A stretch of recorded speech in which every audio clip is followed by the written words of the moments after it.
Hey everyone, Coach Tommy here live, Smashing Plastic Podcast. We have an OG, ladies and gentlemen, an original gangster that is literally living the life nowadays in the retirement world down in Naples. We'll let him introduce himself and then we'll take it from there. Guys, listen to the one, the only Scott. Scott, tell everybody who you are and a little bit about yourself. Sure. Thanks, Tommy. Well, thank you very much for having me on your podcast, first of all, and considering me to be an OG in the pickleball world. I kind of do feel that way. By God, it's grown quite significantly since the early days in 2016 and 2017. So I always knew it was, from day one. I couldn't have loved it anymore. And I was introduced to it in 2000 and right at the end of 16, 17. And I dove in head first. Boy, the first game I remember playing over in Bell Hall and got introduced by Al Bradshaw and Alan Donald and actually Trey North's mom, who taught me the first game of pickleball on a winter day in 2017. And when I say I dove in head first, I did. I kind of contacted the USAPA at the time and wanted to do everything I could to help promote the sport, and inevitably got handed the reins from Mike Mitchner to be the regional ambassador for the USAPA and, help promote and spread the sport and grow it. And, inevitably became a teaching pro and ended up teaching over on Daniel Island for, a year before COVID, unfortunately, which I believe you have some experience in as well over on Daniel Island. So try to, help promote the sport through a huge tennis environment, which Charleston obviously is, and it definitely was catching on back then. Hooked up with Paddletech for a while. Was very fortunate to get to know that family, the brothers who were super sweet. And from the early days, like when they were building, producing manufacturing paddles in their garage, there was only maybe 5 or 6 paddle manufacturers at that time, and spent a lot of time with the Paddletech family and going up to the mountains in North Carolina and spending time with Carl Yates, who, is just a great, great person. He was, you want to talk about a GOAT, he was the guy, he was it back then. There really wasn't anything bigger than Kyle, and such a friendly man, young man. And, obviously, the career he had, and his parents couldn't have been any sweeter. And it was just like, it was such a happy environment, a healthy environment, a friendly environment, a welcoming environment to be involved with pickleball. Yet it's still like you could feel it bubbling. It wasn't quite there yet. And, for me in Charleston, there was still a lot of resistance because it is such a big tennis town and still is. But sure. Man, I just couldn't wait to be out on the court and be around the people who kind of felt the same way I felt.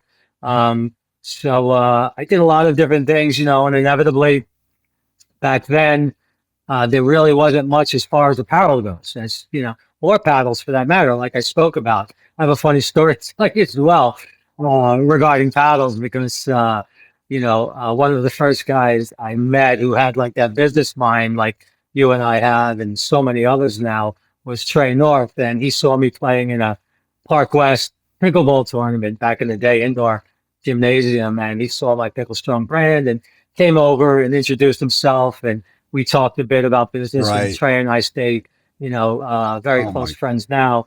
But he kind of was pushing me towards developing a paddle and getting into the paddle business. And I looked at him and I said, Trey, are you crazy? There's like 5 or 6 paddle guys already out there. 5 or 6, right? So, now today, what do we have? 4, 5, 600 paddle manufacturers.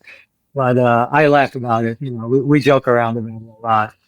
But so yeah, I developed PickleStrong back then because, sure, after first being introduced and maybe playing for a month, like every other sport I've played, I wanted to look like I represented that sport. I wanted to look like a pickleball player. So I went online, did a little research, figured I could buy pickleball shirts, and I was shocked to find there really wasn't anything out there outside of one company, which was Pickleball Rocks, which we all know no longer exists and has, whatever history he's got going on, sure, unfortunately. But so, and I looked at the Pickleball Rocks brand, and it just wasn't who I kind of, identified with. I didn't feel like it's something it was more stuff and I'm not looking to insult anybody, but it looked like stuff that, my older people would wear. And I wanted something a little bit more bold, a little bit more cool, and it just didn't exist.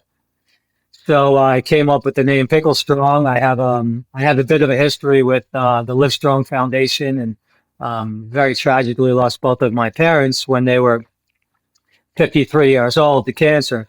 So I thought, and I always loved what Livestrong did and Lance Armstrong and all. And pickleball isn't the sexiest name in the world, and it's not easy to come up with a name that sounds kind of cool that, people will want to wear with the name pickleball. So knowing how much respect I had for Livestrong and, everybody attaching strong to, their cause, I thought PickleStrong would be a great name.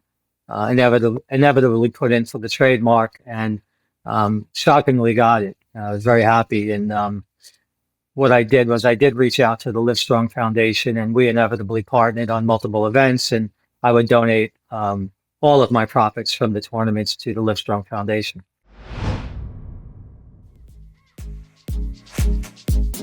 Get ready to dive into a world of greatness with Smashing Plastic Pickleball. Elevate your game and look good doing it. From beginners to pros, we've got gear for every player. But that's not all. Planning an event? Let our experienced team make it a smashing success.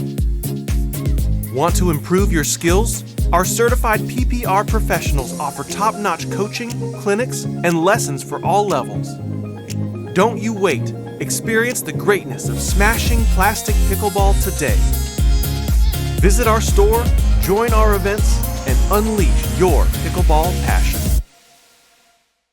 One of the things that I want to know, though, Scott, is realistically, where are you with PickleStrong now? Like, if we've got somebody that's on and they're in Albuquerque, right? Like, how do we find that, right? Like, because I want to make sure people know where PickleStrong is. Where you got right now that they can find your stuff? Yeah, so it's predominantly an online retailer, www.picklestrong.com. Pretty simple. Okay. There was a time when I was traveling around to multiple tournaments and setting up and breaking down and setting up and going to sales, which was fun for a while, but it's a lot of work. But so now mostly, it's mainly online presence. That's great. Well, we'll definitely make sure that, our Rockstar Sean producer puts that link in. That way people can get your stuff. I actually have some of your stuff, as you well know. I love it. I think you've done a great job with it. I think you continue to grow with it, and it gets better and better. And I love seeing some of these players around Charleston, especially that have it. And now I'm starting to see players in your area, of course, Naples and that stuff that are rocking it. So, man, keep doing that, dude. It's awesome. And I, too, like you, just for whatever the reason, being an athlete, I still think that we still got a long ways to go in the wonderful world of pickleball merchandise, which is a lot of fun, and it continues to get better and better, and you're a big part of that.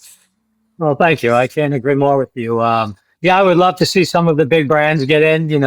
I think Nike's kind of dabbling in it a little bit. Maybe Adidas, Puma. I think when Nike goes in, it'll make a big difference in the sport.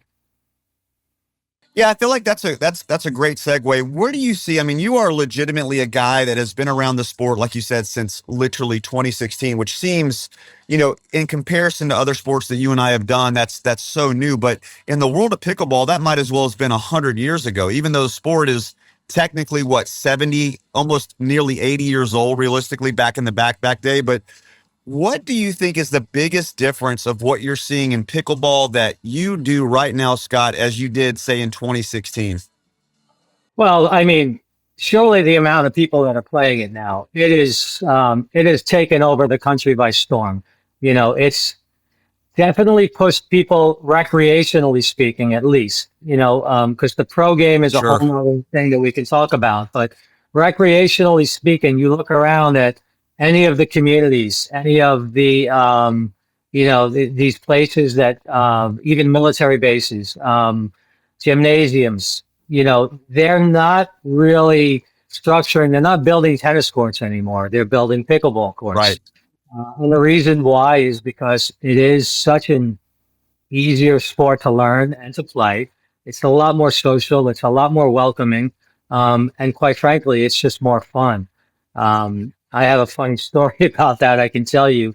when I was teaching over on Daniel Island at it was called Family Circle at the time. We had, where those four little courts are that we would play on and Sure. teach at.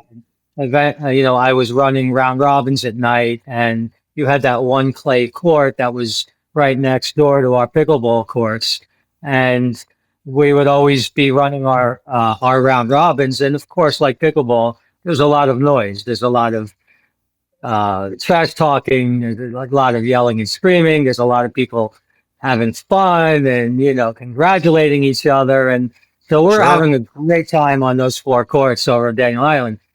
At the same time, there's a tennis lesson going on next door, and they have the tennis pro teaching maybe six ladies, and they kept looking over at us, watching what's going on because Sure. it sounds like it's a lot of fun, like they're really enjoying themselves. And eventually, like you heard the tennis pro yell at the ladies, like, "If you're so interested in pickleball, just go over there and play with them already."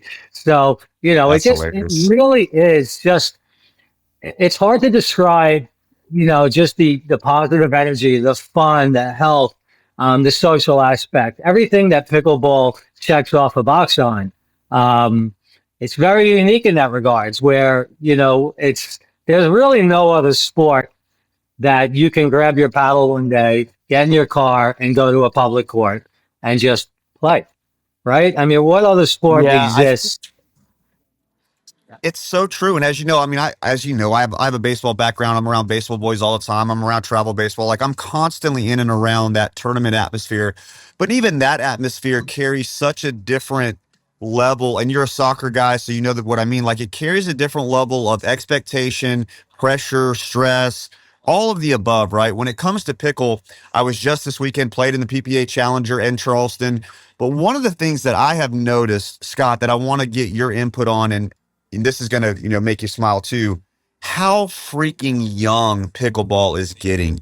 Like, Wow. Scott, I am not exaggerating to you, dude. There was, James Delgado's down here playing in the PPA Challenger, and he's playing against a kid that I promise you is no older than 14 or 15 years old.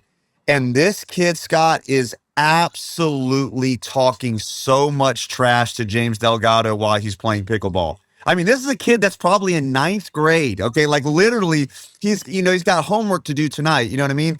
And here he is across from one of the, the top players in the world talking, legitimate smack. And me and all of the guys that are watching are just shaking our heads. And I'm like, there's just no other sport where that exists at that level. Like there's just not. For the ability for a kid that's 14 to pick up a paddle, have the skill set to go play against one of the best players in the world, I just don't know any other sport that you can do it like that, man. It's really cool. No, and I couldn't agree more. There really is no other sport that you could do that at that age.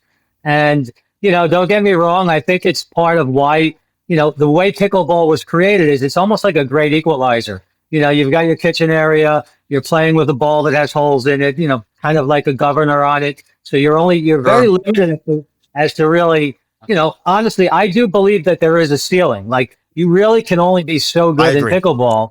I agree. But that's the I way the agree. sport was built that way. That's why the court is small. That's why there's a kitchen. That's why the ball is the way it is.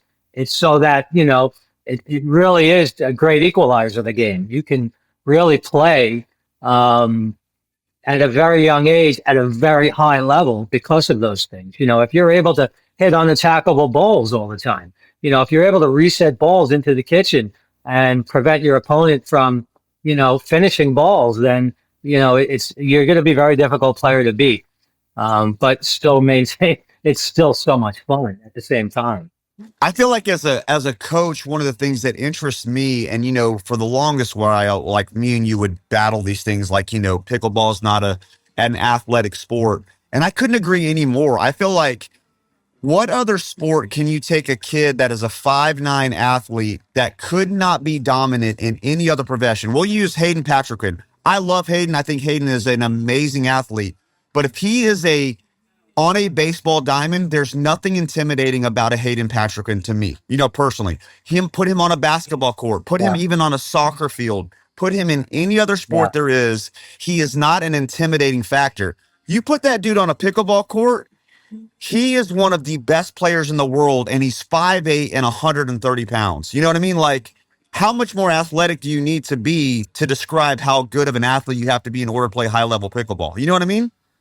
I, I call them the Dungeons and Dragons players. I totally agree with you. These aren't guys that are working out in the gym and running 10 miles a day and pumping iron and doing all these crazy things that tennis players have to do. And don't get me wrong, Yep. I am never going to compare tennis with pickleball. I love pickleball. I play it every day. But a tennis Sure. pro and a pickleball pro are definitely not the same people. They're not. But I They're think it's not. amazing, and that's why pickleball it's so incredible. You get these kids, that otherwise would not be able to play any other kind of a professional sport. And don't get me wrong, that I do fully understand how difficult it is. Like I Sure. sweat through multiple shirts every day, right? It's not easy. Sure. It's a very, very hard sport to play and incredibly even harder to master. So I give them all the credit in the world. And I love seeing it. As well as I do that when we all started, and God bless them, the senior community is really who started this whole explosion. They were the I ones agree. who kind of picked it up and turned over the reins to, the younger generation now. And we're so blessed that we have it. I mean, you and I are literally having a conversation now in October of 2025, and pickleball is not even a high school sport yet. It's coming, but it's not a true legitimate high Yeah. school or collegiate, sanctioned sport yet. It'll be very interesting when you and I get back on the horn this time next year, how much that changes. And even more so, I think 2 to 3 years to where I am like you. You have kids right now that are in middle school that have never played a true legitimate sanctioned sport to where it's organized outside of, in their backyard that can literally go onto a pickleball coach and play up for their high school in a pickleball setting.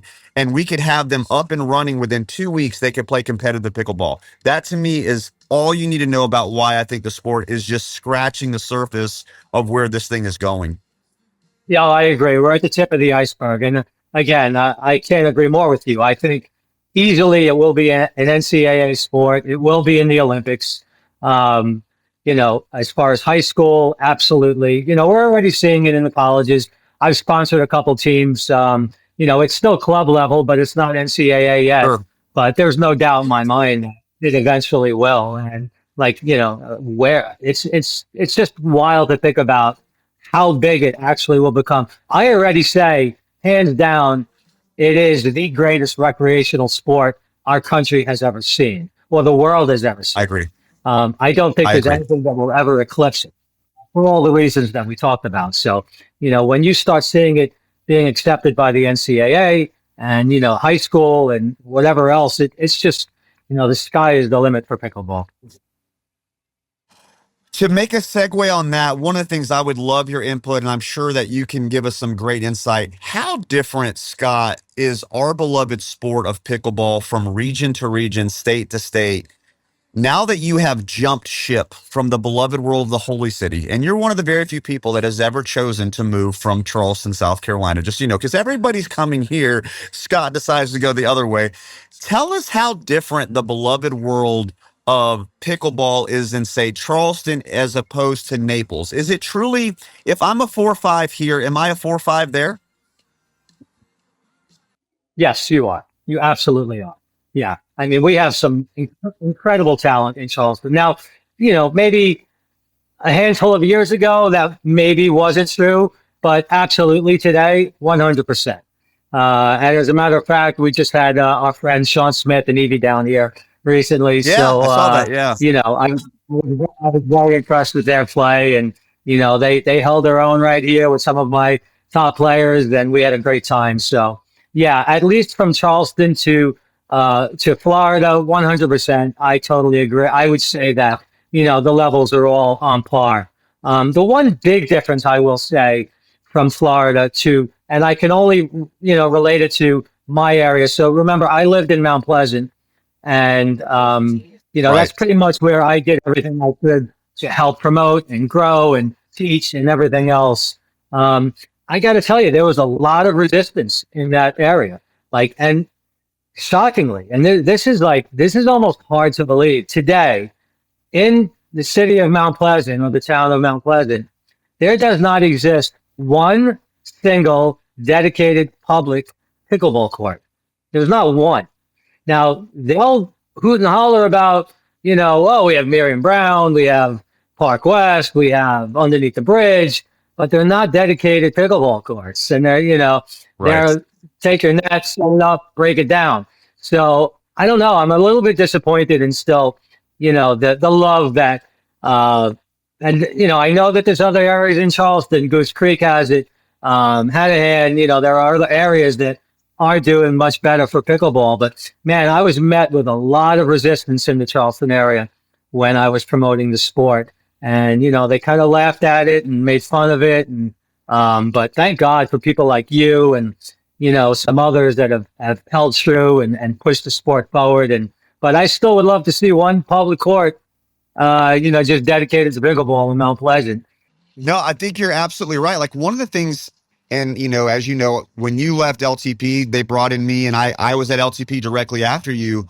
And one of the things, even to this day, that blows me away is that LTP has not leaned into making that the HQ for pickleball in that area, because they have, as you know, they have it's an island, for crying out loud. So you have the bottleneck, but also you and I both know, man, the people that are on Daniel Island are fantastic and they're sold out, right? Like you've got some great people that are in that neck of the woods, but it's also such a hub for everything around it. Park Circle and a little bit of Goose Creek and all of those areas can circle around that Daniel Island area. I am so surprised that Captain Navarro, and maybe you're listening to this podcast, Captain Navarro, will not lean into making, a true legitimate 16-court complex that we can actually have a true legitimate event to where Charleston's on the map for pickleball, because I will speak it when I tell you this, that there ain't a goddamn person on this podcast that can tell you who the number one tennis freaking pro in the world is.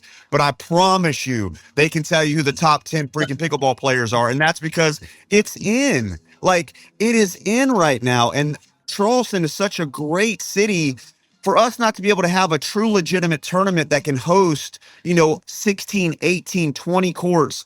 If I had an extra 10 million, Scott, I'm telling you, I'd do it tomorrow. You know that. I would do it tomorrow. I promise you I'd do it tomorrow. I know you would. And I couldn't agree more with you again. Like we agree on everything, obviously. But yeah, I mean, Ben Navarro, LTP, whatever they call it now, Credit One, that would be premier. And he's got the resources. 100%. But here's the mindset. Look at what he did do. However many tens or hundreds of thousands of dollars, he went and put a padel court in there with the glass walls, and guess what? Nobody's playing it. Like, what are you thinking? Why would you put, listen, and don't get me wrong, I've never played padel in my life. I would love to play it. I think it would be incredibly fun, but it's not pickleball. It's completely different than pickleball. That ball travels super fast. You have to be a legit, serious athlete to play padel. And again, not knocking pickleball athletes, but it is a different level of playing. It's different. It's completely different. And it's a very expensive sport to play, which is another thing why we all love pickleball is, it's for all intensive purposes, it's a free sport. You go to your public 100%. Courts, you buy sneakers, you bring your water bottle and your paddle and you play. So, but yeah, I don't get it. I don't understand the resistance. I'm hoping TJ Roston maybe is listening in Mount Pleasant, because I know he's the new rec guy over there, and he was a big pickleball supporter when he was over in Goose Creek. So TJ, get some, at least get me one, please. Just get me one. Just one public, one public dedicated pickleball court in Mount Pleasant, and I'll shut up.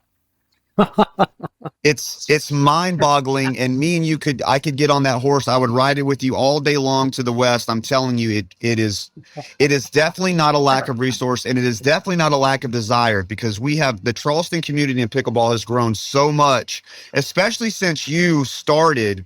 And I mean, like you said, dude, every single public court from Somerville to wherever, every day those things are overfilled with people that want to play pickleball, man. It makes no sense to me that Mount Pleasant doesn't have a true legitimate public court. It's insane. It's absolutely insane. Yeah.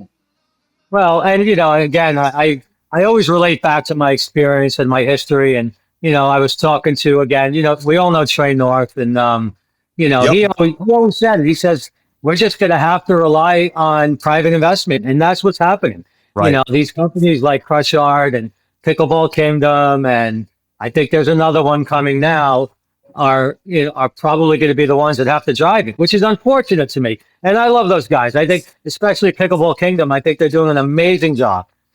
But as well as I do, what do pickleball people like to do? They like to play a lot. They like to play almost every day for multiple hours a day.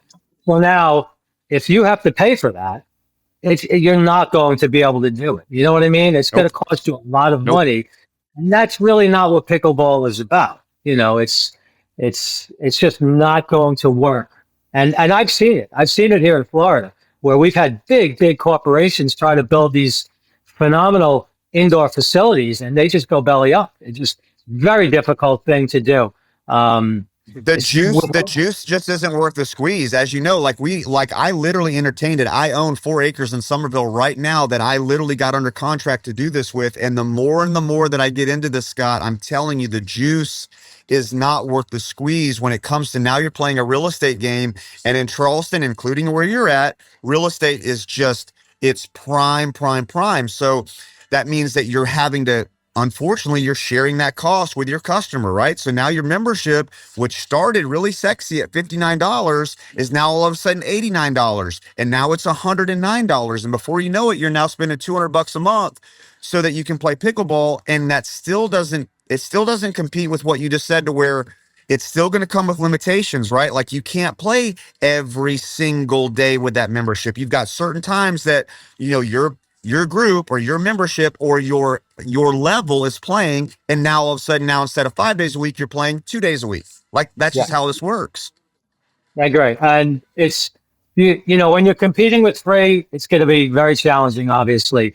Now, I love what the picklebar is doing. I love what Elisa has done up there in the next area. And that's because she has an amazing restaurant. So, a world-class. The food and bev carries it, right? Her food and bev carries it. That's where the cost is.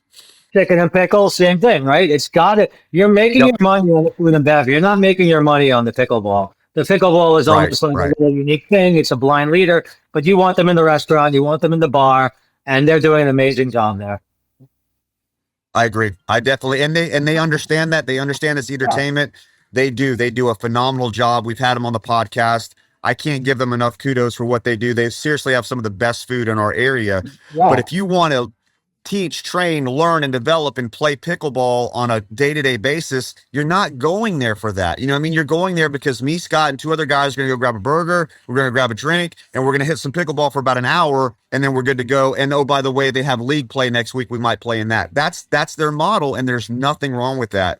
Wow. But to caveat on what you're doing down in Naples, you're with the same people in the same area every other day. Like, it's what's missing, man. And Collins, God bless him, that's the closest thing that we have to it. But you and I both know that's a whole nother conversation that you could get into, that sometimes it's real, sometimes it's fun, sometimes it's not real fun. It can become cliquey very, very quickly. You know what I mean? And then you lose the most beautiful part about pickleball, which is people.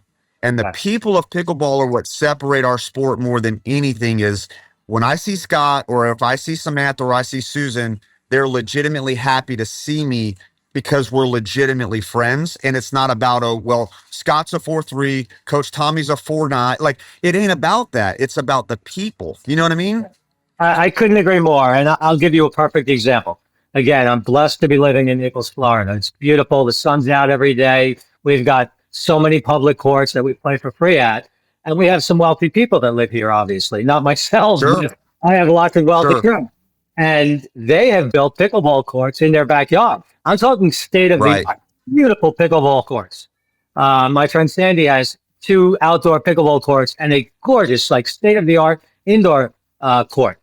Now, it's nice on occasion to go over there and play, and she'll even admit to it.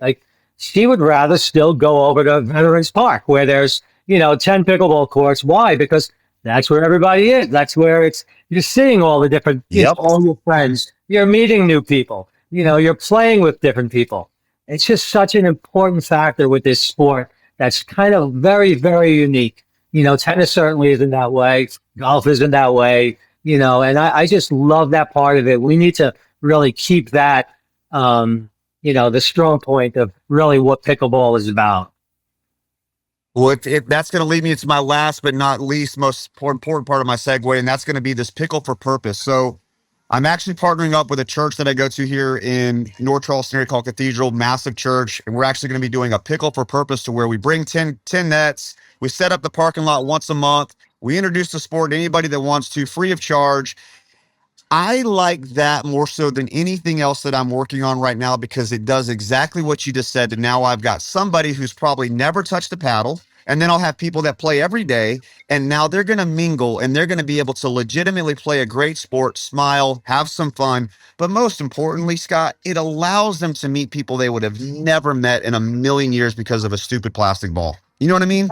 I love it, Tommy. I love it. And if I could help support you in that, send you some T-shirts or something, or hats or visors, Awesome. let me know. I would love to support something like that. I mean, truly, that is what pickleball is to me. It's community. It's a lifestyle. It's I don't even play tournaments anymore. I'll be honest with you. Like that stuff, I don't need it anymore.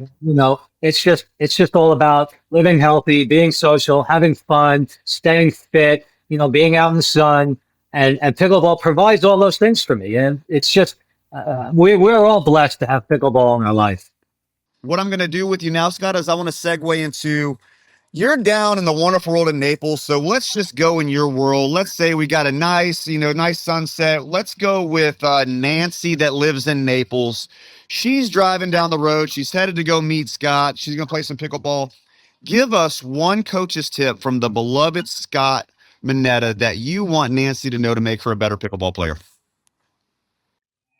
Man, there's so many, right? I mean, I've gone through all the different strategies where we would tell people, get to the net as fast as you can, never drive the ball, drop every third shot. And, the game has obviously changed over the years. The paddles have changed, the balls have changed, the players have changed. But man, the one thing I can say that still holds true is just being patient, playing patient, playing calm, breathing, always breathe, right? So just not finishing the ball. Like, don't worry about finishing the point, as well as I do.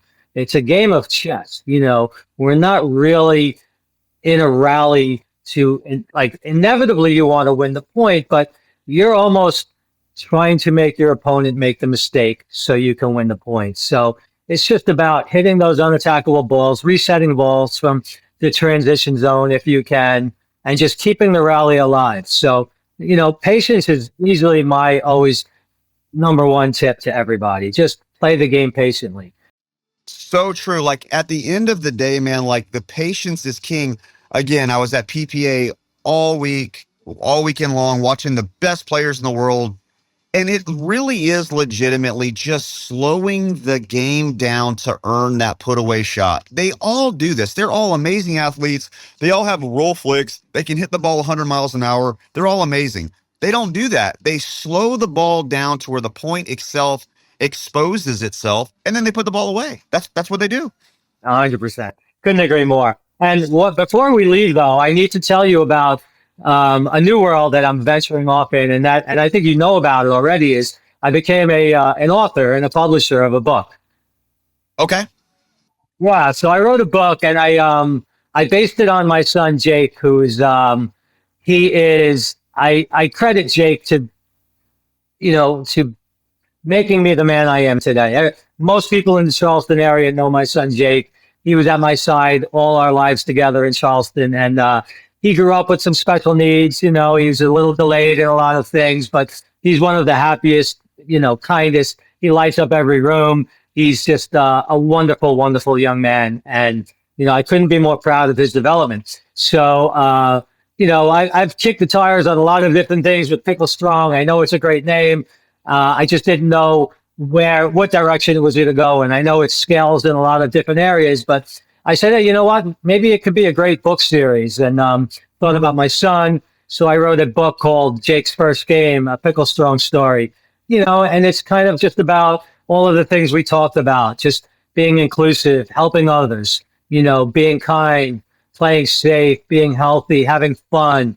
So it's on Amazon right now, and it's doing well, and I'm having a lot of fun with it. I'm proud of it, and I just wanted people to know it would make for a great Christmas gift. It's not expensive. I think it's $13 or something. And if you've got any children, if you're an aunt, if you're an uncle, if you're a grandma or grandpa, buy a copy of Jake's First Game, a PickleStrong story, available on Amazon. Dude, that is awesome. Sean, we'll make sure we actually have that link. And to see you smile talking about your kiddo, man, and writing a book, man, I gotta be honest with you. You're winning in more ways than just pickleball, Coach Scott. I promise you that, dude. Super blessed and fortunate to have you on the podcast. Definitely looking forward to getting down to Naples and smashing some plastic with you at some point.